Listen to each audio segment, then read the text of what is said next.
बिस्मिल्लाहिर्रहमानिर्रहीम। आज के प्रोग्राम के साथ मैं हूं डॉक्टर अब्दुल रहमान। हमारे साथ तशरीफ रखते हैं डेनमार्क से राजा गफूर अफजल साहब और बरतानिया से हमारे साथ तशरीफ रखते हैं जनाब शाकर कुरैशी साहब।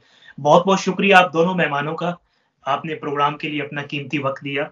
इस वक्त हमारे साथ वैसे तो प्रोग्राम ये राजा गफूर अफजल साहब का है और मुझे होस्ट करने का ये शर्फ मिला। राजा साहब आपका शुक्रिया, आपने प्रोग्राम की मेजबानी का शर्फ दिया। शुक्रिया डॉक्टर साहब आपका भी। जी शुक्रिया। शाकर साहब पहले आपकी तरफ आएँगे। आजकल बहुत सारी खबरें हैं हमारे पास जिसके ऊपर बात करना चाहेंगे। मुल्क की आपको पता है सियासी सूरत-ए-हाल दिन-ब-दिन जो है वो गर्म होती जा रही है। पहले ये था हमारे मुल्क के अंदर के कुछ जमातें टेबल टॉक के ऊपर नहीं आना चाहती थी, नेगोशिएट नहीं करना चाहती थी। पहले हमने देखा कि दोनों जमातें ख़्वाह वो पीटीआई हों या वो ख़्वाह हुकूमत हो, दोनों फ़रीक़ैन जो थी आपस में एक-दूसरे से मुज़ाकरात करने के लिए तैयार नहीं थी। लेकिन अब हमने देखा है कि जो पीटीआई है उसने अपने रवैये के अंदर कहीं न कहीं तब्दीली उन्होंने लाई है। थोड़ा बहुत हमने चेंज देखा है। वो कहते हैं कि अब ख़्वाह फ़रिश्ते भी हो, हम उनसे बात करने के लिए तैयार हैं। वो सबके साथ अब बात करने के लिए तैयार हैं। लेकिन हमने हुकूमती बेंचों की तरफ से देखा है कि वो अब इस चीज़ के लिए मुख़लस नहीं है। आप इस पे क्या कहेंगे कि कहाँ पे डिफ़रेंस है और क्या हुकूमत को और मुल्क की सालमियत के लिए मुज़ाकरात ज़रूरी हैं या नहीं है? जी शाकर साहब। याउज़ुबिल्लाहिमिनश्शैतानिर्रजीम बिस्मिल्लाहिर्रहमानिर्रहीम। बहुत शुक्रिया डॉक्टर साहिब और मोहतरम राजा साहिब। बहुत खुशी हुई कि आज डॉक्टर साहब आ रहे हैं।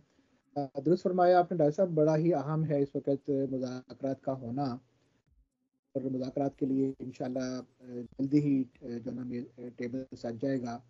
एक राउंड टेबल इंशाल्लाह होना चाहिए सारे स्टेक होल्डर्स का। लेकिन मैं सिर्फ इतना मैं थोड़ा सा आपसे डिफर करूँगा कि आज तक पहले सिर्फ सूरत ये थी कि वो साथ ये तो वो कहते थे हम मिलेंगे ही नहीं, किसी से बातचीत करेंगे ही नहीं, मिशन के लीडर हैं, कैद खाने में बैठे हैं। साथ ही वो धमकियाँ भी दिया करते थे और साथ हमें ये भी बताया करते थे कि सियासतदानों की कोई औकात ही नहीं है, इनके साथ में बात क्यों करूँ। अब जबकि सारे हालातों वाक़यात तो उनके सामने आगे इंटरनेशनल लेवल के ऊपर जब उन्होंने प्रेशर बिल्डअप था तो सारे का सारा नाकाम हो गया।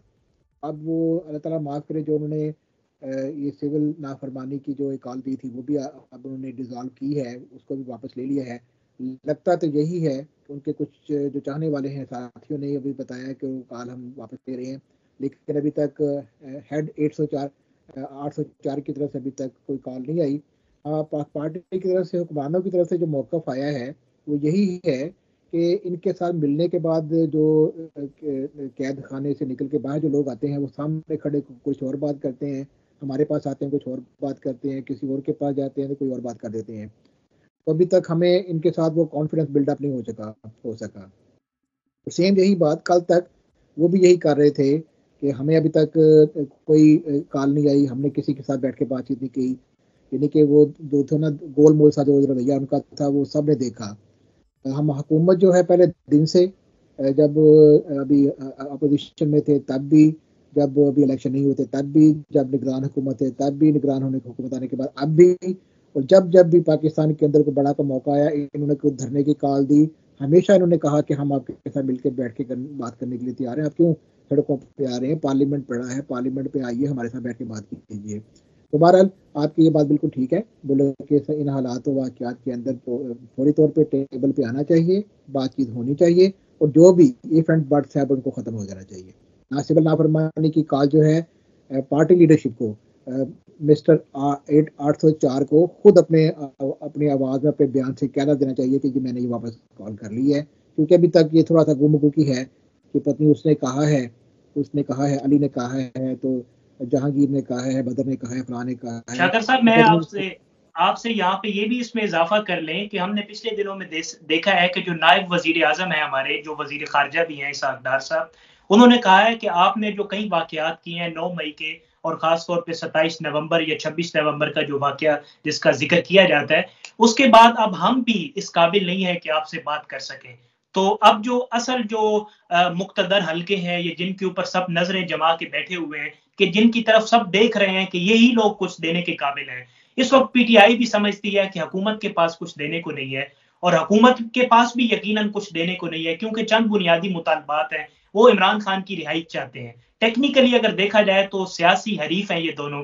अगर खान साहब ग्राउंड पे आ जाते हैं तो उस दौरान मैं नहीं समझता कि पीटीआई नून लीग के लिए कोई इस तरह की राय हमवार हो जाएंगी या मैदान उनके लिए आसान हो जाएगा, बल्कि कैदी नंबर 804 जिसका आप जिक्र कर रहे हैं, वो जब जेल से बाहर आएंगे तो उनके लिए मजीद मुश्किलात पैदा होगी। तो मैं नहीं समझता कि इस मुश्किलात को हल करने के लिए हुकूमत शायद टेबल टॉक के लिए तैयार होगी। क्या कहते हैं आप शाकिर साहब? हुकूमत को तैयार होना पड़ेगा, और लामहला क्योंकि हुकूमत है, हुकूमत को हमेशा इस तरह किरदार अदा करना पड़ता है, अपोजिशन के साथ बैठना पड़ता है। और हुकूमत ने मेरे ख्याल के मुताबिक, जहाँ तक मैं देख रहा हूँ, बड़ा क्लोजली वॉच कर रहा हूँ, रोजाना की बुनियाद पर बातचीत भी होती है, वो बातचीत करने के लिए बिल्कुल तैयार है।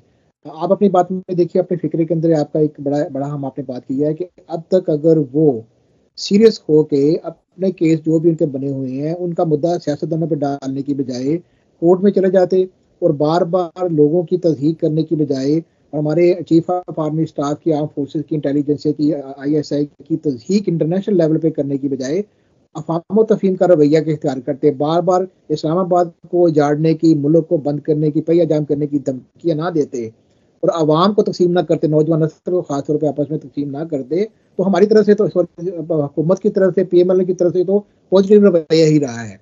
अभी भी आप इंशाल्लाह देखिएगा, हमारी तरफ से, पार्टी की तरफ से, कायदीन की तरफ से इंशाल्लाह ये पॉजिटिव रवैया ही आएगा। हाल बता, जो आपने 9 मई के वाक़यात की जिक्र किया, उसके अंदर इदारा जो है वो इन्वॉल्व हो चुका है।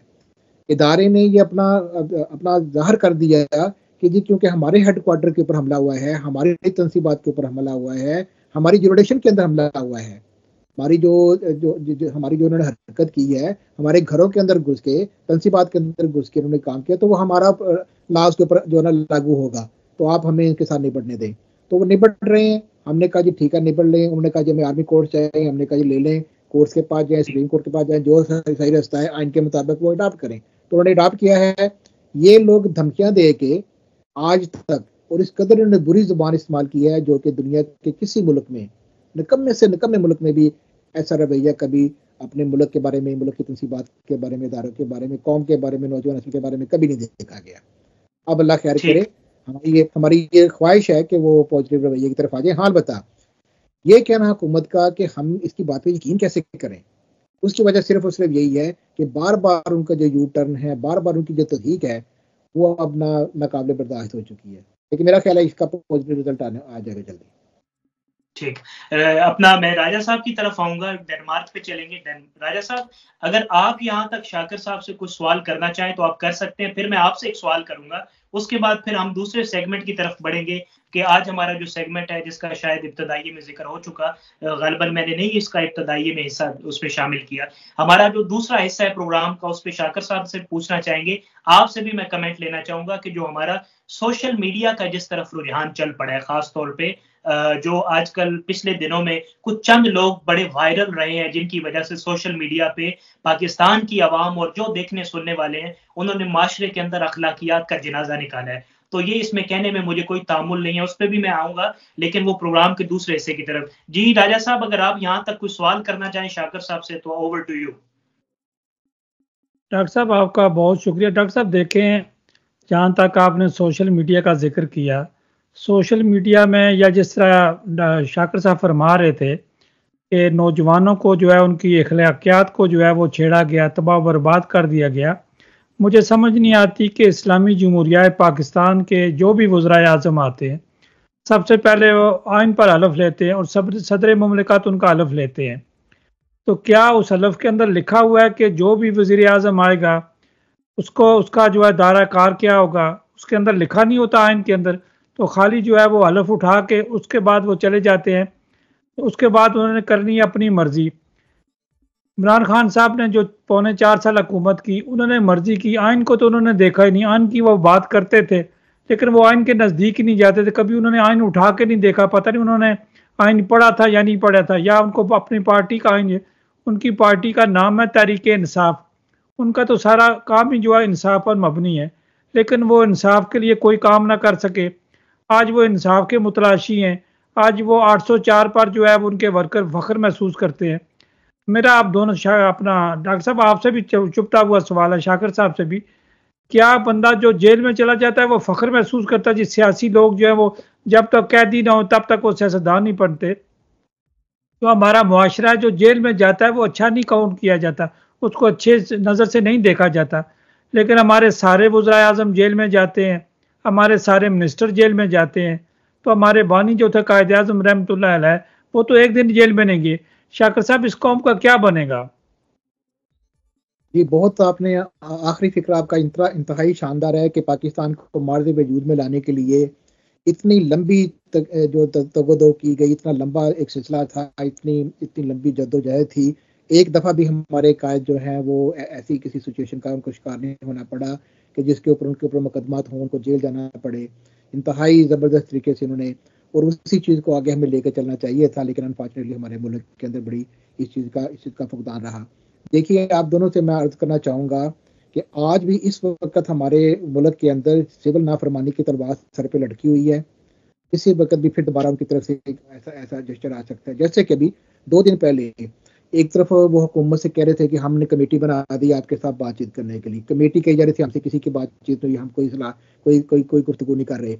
और दूसरी तरफ उन्होंने अभी ये 26-27 वाला जो वाक़या हुआ है, इसी हमारे हैंडसम ने, जो कि हैंडसम बिल्कुल नहीं रह गया और 804 नंबर का जिसका कैदी है, कैद के अंदर बैठे हुए उसने 26-27 के वाक़यात को जलियांवाला बाग के साथ उसको मिला दिया।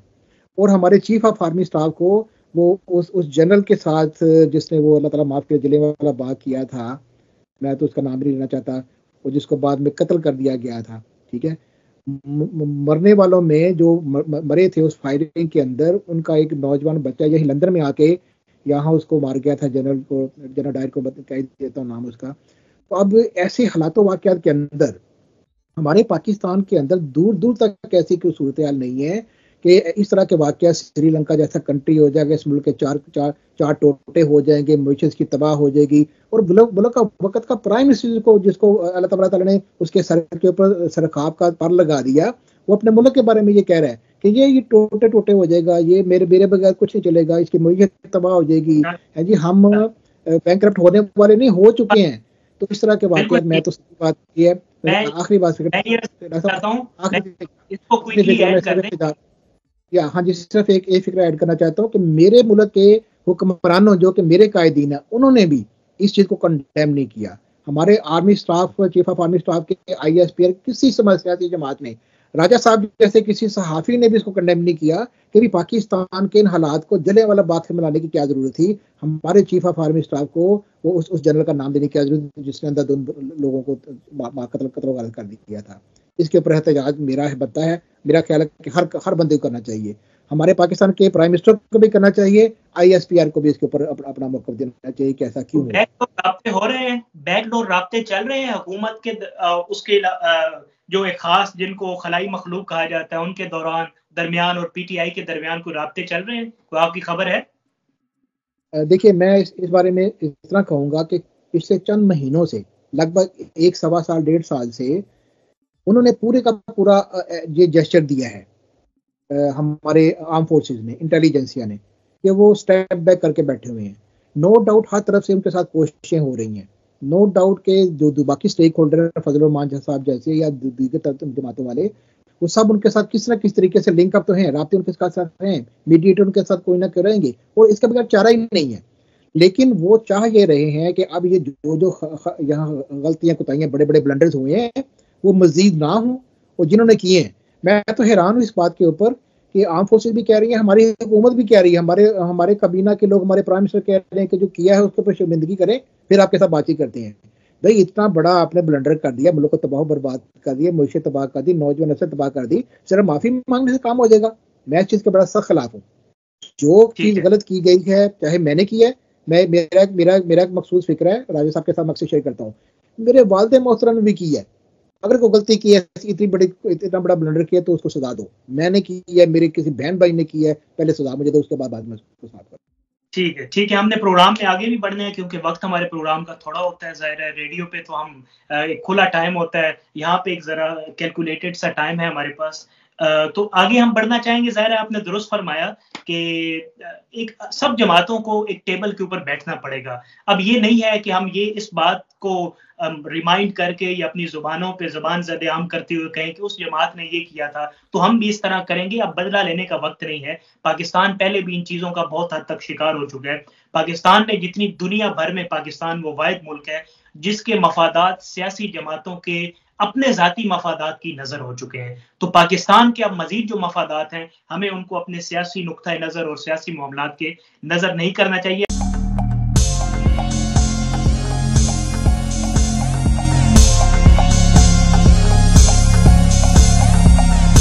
अब मुझे आप ये बता दें कि पाकिस्तान के अंदर हमने देखा है कि आए रोज़ ये आई थिंक आपका सब्जेक्ट है भी सही और इनडायरेक्टली नहीं भी है, क्योंकि आप डायरेक्ट ज़ाहिर पॉलिटिक्स को देखते हैं, लेकिन चूंकि आपने एजुकेट करना है इस सोसाइटी को, ये हमारा मनसब है, आपका मनसब है। जो हम मीडिया के ऊपर, टीवी के ऊपर बैठते हैं, ये हमारा मनसब है कि हम नौजवान को, नस्ल को, यूथ को हम एजुकेट करें कि बुरी राह कौन सी है और अच्छी राह कौन सी है। आजकल सोशल मीडिया पे हमने देखा है जो व्लॉगिंग स्टाइल है, उस व्लॉग के अंदर उसको फैमिली को दिखाया जाता है, अपनी माओ बहनों को दिखा के व्लॉग की रेटिंग और व्यूवरशिप बढ़ाई जाती है। वो आज पिछले दिनों में भी नाम लिए बगैर मैं अर्ज करूंगा कि पाकिस्तान के अंदर एक शादी बड़ी वायरल हुई है, तो वहां पे किसी ने शेर का बच्चा गिफ्ट किया, तो पुलिस ने आके वो हसद की बिना पे टिकटॉकर्स और यूट्यूबर्स का आपस में जो भी क्लैश था, तो उन्होंने पुलिस ने आके उनके घर पे रेड किया और उसको वहां से गिरफ्तार अरेस्ट कर लिया। तो मैं आपसे ये पूछना चाहूंगा कि ये जो हमने फैमिली को भी व्लॉग का हिस्सा बना लिया है, अखलाकियात का जनाजा निकाल लिया है, फिर हम सबसे बड़े खुद भी इंफीरियरिटी कॉम्प्लेक्स, एहसास कमतरी का शिकार हो गए हैं। हमने अपनी नस्ल को भी एहसास कमतरी का शिकार कर दिया है। हम रोजाना नई नई गाड़ियां दिखाते हैं, हम उसके अलावा अपनी नई नई चीजें खरीदते हुए हम अपने आप को दिखाते हैं। अब इनके जो व्यूवर्स हैं वो सारे 17 ईयर्स 18 ईयर्स से बिलो जो उम्र रखने वाले लोग हैं, वो अफराद इनकी व्यूवरशिप में आते हैं। अब उनके अंदर एहसास कमतरी पैदा होती है, वो अपने माँ बाप को परेशान करते हैं, क्राइम करते हैं, वारदातें करते हैं कि हमने भी गाड़ी लेनी है, हमने भी वेपन्स लेने हैं, हमने भी अपने शौक पूरे करने के लिए ये काम करने हैं। तो मैं आपसे पूछना चाहूंगा कि कहां तक हमें गवर्नमेंट की सतह के ऊपर इसको कंट्रोल करने की जरूरत है और कहां तक हमें अपने आप को बैलेंस करने की जरूरत है? जी, इसके लिए बहुत सारे कवानीन बन चुके, बहुत सारे हम बनाने की कोशिश कर रहे हैं। मेरा मतलब गवर्नमेंट बनाने की कोशिश कर रही है। साइबर क्राइम के अंदर बहुत सारी चीज़ें आ रही हैं। इन चीज़ों को रोकने के लिए ख़ासतौर पे मेरे ख्याल में टिकटॉक की तरफ आपने इशारा किया। टिकटॉक के ऊपर जो है ना हमारी नौजवान नस्ल बहुत ज़्यादा बेरार हो गई है। और आप बिलीव करेंगे, मेरा आज तक टिकटॉक के ऊपर अकाउंट नहीं है, मैंने अपने बच्चों को नहीं बनाने दिया। और मैं भी आप जैसा एक इंसान हूँ, बल्कि बरतानिया में रहता हूँ, मेरे बच्चे यहाँ के ब्रिटिश बॉर्न हैं।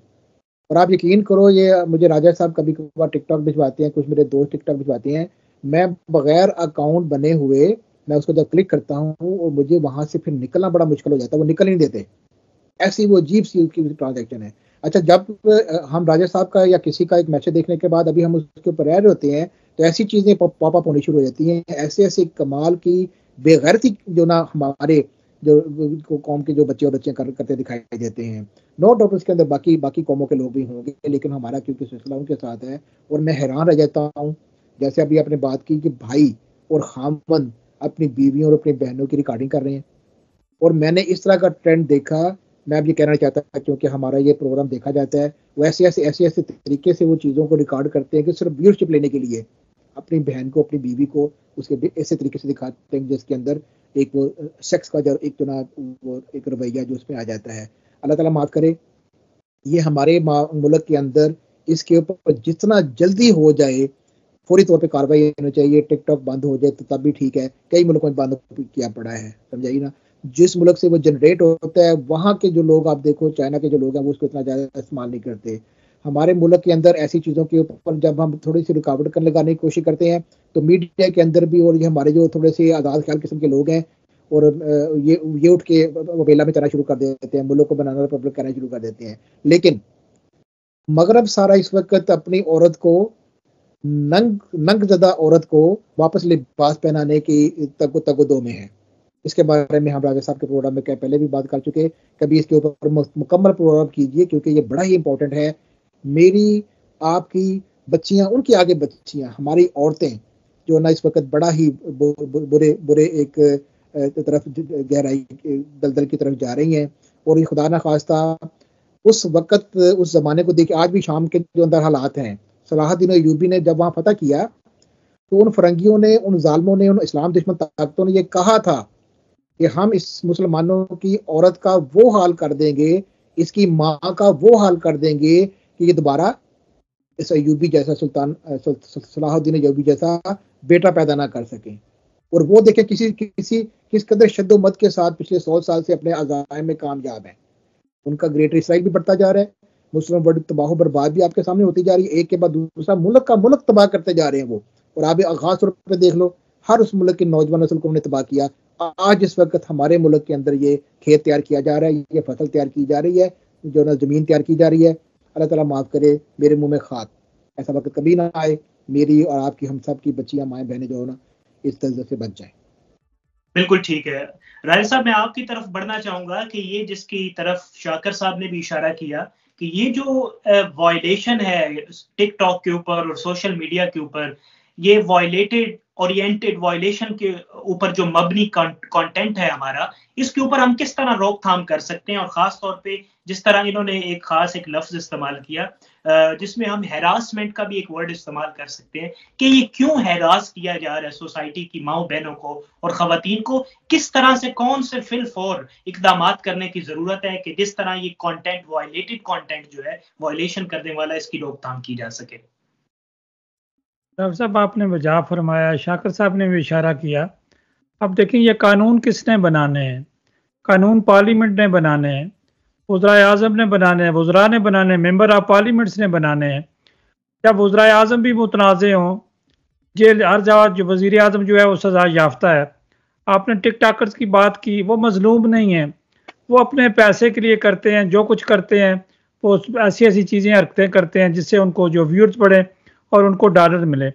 जब आप डॉलर के चक्कर में पड़ जाते हैं तो फिर बंदे को माँ बहन बाप भाई नज़र नहीं आता, आप उसी तरह भागते रहते हैं।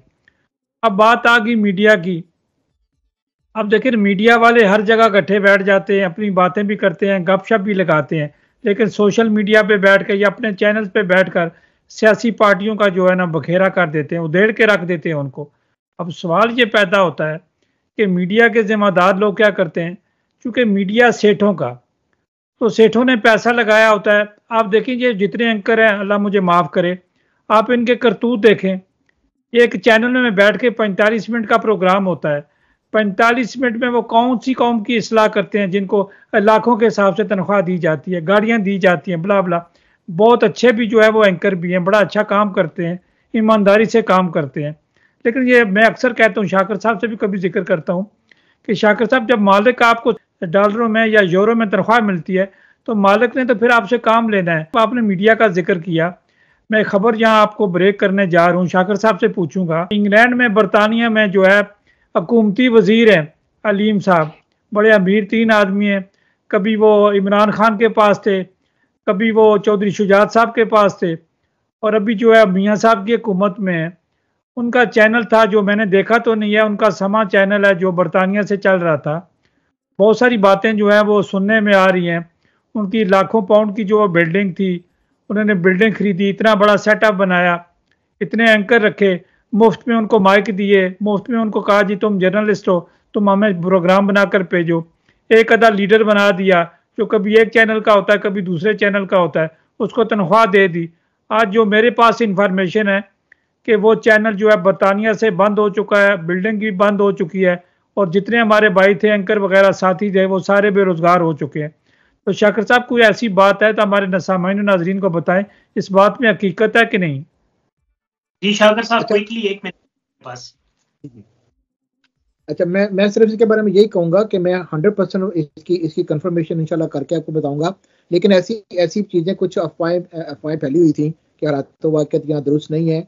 मैं वैसे सच्ची बात बताऊं, मैं इस बात को मानने के लिए तैयार नहीं था कि पीछे इसके जो मालिकान है वो बड़े हैवी वेट हैं, उनके पास सरमाया बेशुमार है, वो कमी किसी चीज़ की नहीं है। लेकिन हद ये है कि ये मुल्क असल में बहुत महंगा है। इस मुल्क के अंदर छोटी सी दुकान बना के चलाना वो बड़ा मुश्किल है। कुजा गवर्नमेंट के साथ एक यहाँ के जो बड़े हैवीली आपको पे करना पड़ता है, अपनी कम्युनिकेशन को भी, उसके बाद सारा नेटवर्क बनाना, स्टाफ रखना, तो बड़ा मुश्किल काम है, ये आसान काम नहीं है। और सूरत ये है, ना अखबार चल रहे हैं, ना टीवी चल रहे हैं, सारा धंधा जो इस वक्त ना जालसाजी के ऊपर जो ना वो मुंतकिल होता जा रहा है। ये बड़ा ही अनफॉर्चुनेट है और बड़ी एहतियात करनी पड़ेगी इसके बाद। मैं इंशाल्लाह इसके बारे में मजीद तहकीक करके फिर आपके साथ बातचीत शेयर करूंगा। डॉक्टर साहब वाकई समा बंद हो गया है, 92 भी बंद हो गया सुनने में आ रहा है। जी जी बिल्कुल ये जी जी जी। शाकिर साहब मैं आपसे कंफर्म करूं कि समा बंद हो गया है बरतानिया से, शायद दोबारा किसी शक्ल में चले, चूंकि ये सेठ होते हैं इनको कारोबार का पता होता है, पैसा इधर से उठा के उधर करके उधर से नुकसान के भर के उधर से चले जाते हैं, ये इनके लिए कुछ दाएं हाथ का बाएं हाथ का खेल है। जी बस वो बैंकरप्सी करनी पड़ती है जब इनको बड़े बड़े जुर्माने हो जाते हैं। मैं असल में वही बात चेक करना चाह रहा हूँ क्योंकि कुछ केसेस चल रहे थे, 2 बड़े चैनल बाकी जो आपने नाम लिए उसमें एयरवे भी शामिल कीजिए, उनके साथ बहुत बड़े बड़े हमारे पार्टी के ही लोगों ने उनके साथ सू किया हुआ था। हमारे कायदीन ने तो खैर उनको माफ़ भी कर दिया, कुछ केसेस के अंदर माफ़ी भी उनके दी है उनको। लेकिन ये है कि ये चीज़ें जो है ना जालसाजी, फेक न्यूज़ और उसके बाद है जान अंगेजी, यहाँ कबूल नहीं की जाती, यहाँ नहीं मानी जाती, तो उसी का रद्द-ए-अमल आया होगा। मैं वो इंशाल्लाह आपके साथ शेयर करूंगा। ठीक है, देखें ठीक आप कह रहे हैं, शायद उसी का जी। आपके पास राजा साहब कोई और सवाल अगर करना चाहें तो कर लें शाकिर साहब से, फिर हम प्रोग्राम को क्लोज करते हैं। डॉक्टर साहब नौजवानों को एजुकेट करना चाहिए, ये सरमाया है। आपने भी जिक्र किया कि सोशल मीडिया जो है 16, 17, 18 साल के बच्चों को, अब जो फॉलोवर हैं डेफिनेट जो है वो साबका जो वजीर आजम है कैदी नंबर 804, वो लोगों को हीरो है, उसमें कोई शक नहीं, वो पॉपुलर लीडर है। अगर उनके मुकाबले में कोई पॉपुलर लीडर आया पाकिस्तान में तो हालात तब्दील हो जाएंगे। अब देखें किसी ज़माने में मियाँ शहबाज शरीफ का, मियाँ नवाज शरीफ साहब का पंजाब में तूती बोलता था, कोई जाता ही नहीं था पंजाब में दाखिल होने, कोई इलेक्शन लड़ने के लिए तैयार नहीं होता था। तो अब देखें आज भी जो है अक्सरियत जो है वो PML नून के पास है, उनकी वजीर आजम है मरियम नवाज साहिबा, लेकिन अलीम साहब उस हुकूमत में वजीर है, लेकिन जो उनका मीडिया चैनल है उस पर अगर सारी खबरें देखें तो वो हुकूमत के खिलाफ ही बहुत सारे साफ़ी बोल रहे होते हैं। तो जब पेड चीज़ें होती हैं, आपका साफ़ी पेड हो गया, आपका वर्कर पेड हो गया, आपके वजीर पेड हो गए, तो लाखों करोड़ों लगा के तो ये मुल्क ठीक नहीं हो सकता। ये आपको IMF कर्जा क्यों देता है? वो इसलिए देता है कि आप करप्शन करें, ना गलियां बनाएं, सड़कें बनाएं, पुल बनाएं। आप देखें जो पुल और सड़कें, मोटरवे अच्छी बनी हर कोई अप्रिशिएट करता है, पुल जो बने अच्छे बने हर कोई अप्रिशिएट करता है, ये जो अपना ऑरेंज ट्रेन चली हर कोई अप्रिशिएट करता है, लगता है कि पैसा लगा हुआ है। तो नवाज शरीफ जो है वो अपना काम कर रहे हैं, शहबाज शरीफ अपना काम कर रहे हैं, लेकिन नवाज शरीफ जो है वो जेंटलमैन सियासतदान है, वो धीमी आवाज़ में बात करते हैं, सबकी इज्जत करते हैं, इमरान खान के लिए भी दुआ गो है। अब मेरा आखिरी सवाल है, शाकिर साहब से पूछना चाहूँगा। शाकिर साहब मुख्तसर, शाकिर साहब इन्होंने तो नौजवान नस्ल को तबाह किया, मौलाना फजल रहमान साहब ने और कैदी नंबर 804 ने क्या किया? एक को यहूदी कहा, एक को यहूदी एजेंट कहा, दूसरे को डीजल कहा। जब मीडिया पे बैठकर इतनी तौहीन करते हैं एक दूसरे की, तो हम मजहबी लोगों को फिर क्या कहेंगे? देखिए कुल मिला के आपके सारी जो है ना बातें पाकिस्तान की फिक्र में है, पाकिस्तान की नौजवान नस्ल की फिक्र में है। आप क्योंकि आपका टाइम बहुत कम है, मैं आपको याद दिलाना चाहता हूँ कि इस वक्त पाकिस्तान में 16 नवंबर का APS का हादसा जो हो चुका है उसके बारे में भी आपको एक प्रोग्राम जरूर करना चाहिए अगर आपने अभी तक नहीं किया। और फॉल आउट ढाका जो है आज दिन में मैंने रेडियो पे ये प्रोग्राम किया है। अच्छा, काइंडली हम भी उसके ऊपर कोई बातचीत करेंगे अगर मौका मिला तो। देखिए सबसे अहम जो चीज़ है ना, हमारा सबका मौका जो ये है, हमारे आपके इस प्लेटफॉर्म से भी, इस प्रोग्राम के जरिए भी नौजवान नस्ल को वापस आना पड़ेगा। देखिए मैं आपके प्रोग्राम में कई दफ़ा कह चुका हूँ कि इस वक्त पाकिस्तान के खिलाफ जो दुश्मनान इस्लाम और दुश्मनान पाकिस्तान है ना, वो लोग कारफरमा हैं, सारी कारस्तानी साजिशें उनकी हैं।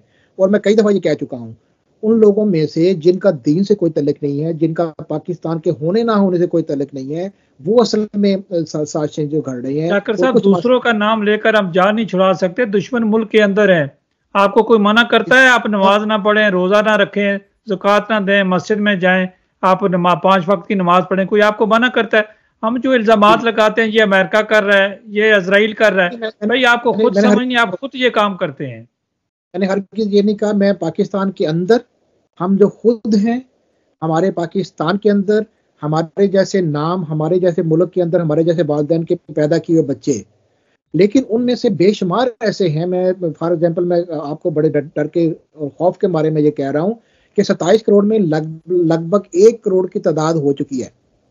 और मैं बड़े ही रंज के आलम में ये बात आपको बता रहा हूँ। आपके ही राजसा प्रोग्राम में आज से 15 साल मैंने कहा था कि सिर्फ वो तो इंडिया के एंकर जो हर वक्त कहते रहते हैं जी, ठीक है ना जी, आज ये 1 करोड़ जो लोग हो चुके हैं उसमें से 70% लोग हैं वो हैं जिनका दीन से कोई तल्लुक नहीं है, जिनका पाकिस्तान के होने ना होने से कोई तल्लुक नहीं है। वो पाकिस्तान के झंडों को जला देते हैं, वो पाकिस्तान के पासपोर्ट को जला देते हैं। उनके साथ कैसे आप सोच सकते हैं कि वो पाकिस्तानी नहीं है, और वो फिर अज़ाइम किसी और के पूरे कर रहे होते हैं। लेकिन बाकी रिमेनिंग जो 30% हैं वो मेरे और आपके हमारे घर वालों में जो मासूम लोग बच्चे जो उनके साथ एंगेज हो गए हैं फैशन के ये टिकटॉक के चक्कर में, उनको वापस बुलाना बहुत जरूरी है। लेकिन वो 70% जो लोग हैं उनके खिलाफ एक सख्त किस्म का ऑपरेशन रद्द शयातीन मैं डिमांड कर रहा हूँ, और बड़े अरसे से कर रहा हूँ। आपके प्रोग्राम में भी कह चुका हूँ, अभी भी इस वक्त मैं लिख के बयान कर चुका हूँ। जब हमारा रद्द फसाद हुआ था, ज़रब अज़ब हुआ था, तब भी मैंने उस वक्त के चीफ ऑफ आर्मी स्टाफ को भी और स्टेक होल्डर सबको मैंने कहा था रद्द शयातीन कीजिए। रद्द शयातीन जो शैतान के पुजारी हैं, जो पाकिस्तान के पुजारी हैं, सॉरी पाकिस्तान के दुश्मन है, दीन के दुश्मन है, वो पाकिस्तान के अंदर सरायत कर चुके हैं। हमारी धरती के ऊपर वो छुपे बैठे हुए हैं, उनके स्लीपर सेल्स हैं। अब उसके लिए हमें ताकत के साथ ताकत का मुजाहरा करना पड़ेगा। देखिए हमारे वक्त का प्राइम मिनिस्टर जो है, हमारे वक्त का प्राइम मिनिस्टर, उसके ऑडियो आपके देखे वो कैसे कैसे खवातीन के साथ किस तरह के बात वो दिखाए गए बाकायदा तौर पे नौजवान। हमारे बच्चियां इस वक्त उनके खुद वो अपने वीडियो रिलीज कर रही हैं। मैं माफ कीजिएगा, मुझे वो कहना पड़ेगा, वो इतनी गलीज और गंदी वीडियो तो हमारी बच्चियां वो रिलीज कर रही हैं। इस तरफ आप मुझे पता है आपका डर और खौफ है, मेरा भी डर और खौफ वही है। उसके लिए हमारे मुल्क के टीवी के ड्रामे जो इस वक्त जो दिखाई दे रहे हैं, जहां नौजवान शादीशुदा औरतें, शादीशुदा मर्द जो हैं वो मखलूत किस्म के तल्लक का आपको बना के ड्रामों के अंदर पेश किया जा रहा है, ये नौजवान नस्ल को तबाह बर्बाद करने वाला सिलसिला है। इसके ऊपर आइए सारे मिलकर, हम सब मिलकर डिमांड करें कि इसकी रोकथाम की जाए। बिल्कुल ठीक है। ठीक है जी, आप हमारे प्रोग्राम का बहुत शुक्रिया शाकिर साहब, आपने बड़ी खूबसूरत डिस्कशन की। राजा साहब आपका शुक्रिया प्रोग्राम में कीमती वक्त देने के लिए।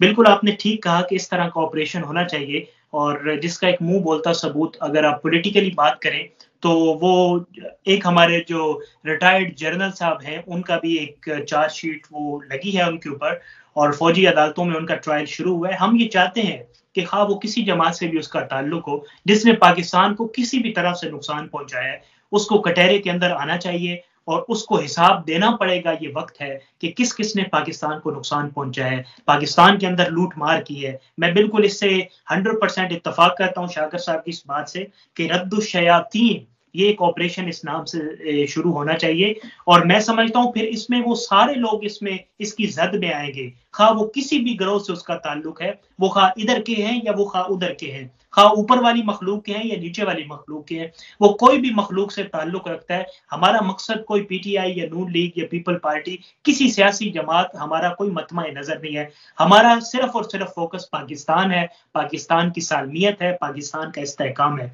तो इस तरह का ऑपरेशन होना चाहिए। जब ऑपरेशन होगा और इस तरह के चंद जो शिद्दत पसंद अनासिर हैं वो अपने कैफरे किरदार को पहुंचेंगे, तो इसमें कोई बईद नहीं है कि पाकिस्तान का जो मुस्तकबिल है वो जिस तरह मीडिया में सेंसरशिप करते हैं कि कोई गलत मवाद पैमरा की जो गिवन पॉलिसी है उसके मुताबिक रहे और सेंसरशिप के बाद गलत मवाद उठा के हटा दिया जाए, इस तरह मैं समझता हूँ सोसाइटी में भी एक सेंसरशिप होनी चाहिए, ताकि जो गलत मवाद है, गंदा मवाद है, खा वो पॉलिटिक्स से मुतल्लिक है, खा वो किसी चीज से मुतल्लिक भी। आप बरतानिया में हैं, दुनिया भर के और भी ममालिक हैं, जब आप इस तरह का इल्जाम किसी के ऊपर लगाते हैं तो you have to prove that. अगर आप प्रूव नहीं कर सकते तो आप किसी के ऊपर इल्जाम भी नहीं लगा सकते। तो पाकिस्तान में हर बंदा जिसका दिल करता है वोट के एक दूसरे के ऊपर इल्जाम लगा देता है, गंदी गंदी वीडियोस एक दूसरे की एआई जनरेटेड बना देता है, उसके अलावा किताबें लिख दी जाती हैं। तो इस तरह की चीजों से हमें अवॉइड करना चाहिए। अगर आप इल्जामात किसी के ऊपर लगा रहे हैं तो उसको प्रूव करने के लिए सारे आपके पास सबूत भी होने चाहिए। हम उम्मीद करते हैं कि इसी तरह ही पाकिस्तान के अंदर कानून बनाए जाएंगे जिससे पाकिस्तान को और पाकिस्तान की सालमियत को भी फायदा होगा और आलमी सतह के ऊपर पाकिस्तान का तशख्खुस मुस्बत अंदाज में उजागर होगा। बहुत बहुत शुक्रिया आप दोनों मेहमानों का। आज के प्रोग्राम का जो पहला सेगमेंट है उसको हम खत्म करने की तरफ जा रहे हैं, एक छोटे से ब्रेक की तरफ जाएंगे। साकर साहब आपका बहुत बहुत शुक्रिया, राजा गफूर अफजल साहब आपका बहुत बहुत शुक्रिया। अल्लाह हाफिज। बहुत शुक्रिया। अल्लाह हाफिज। अल्लाह हाफिज। बहुत शुक्रिया जी।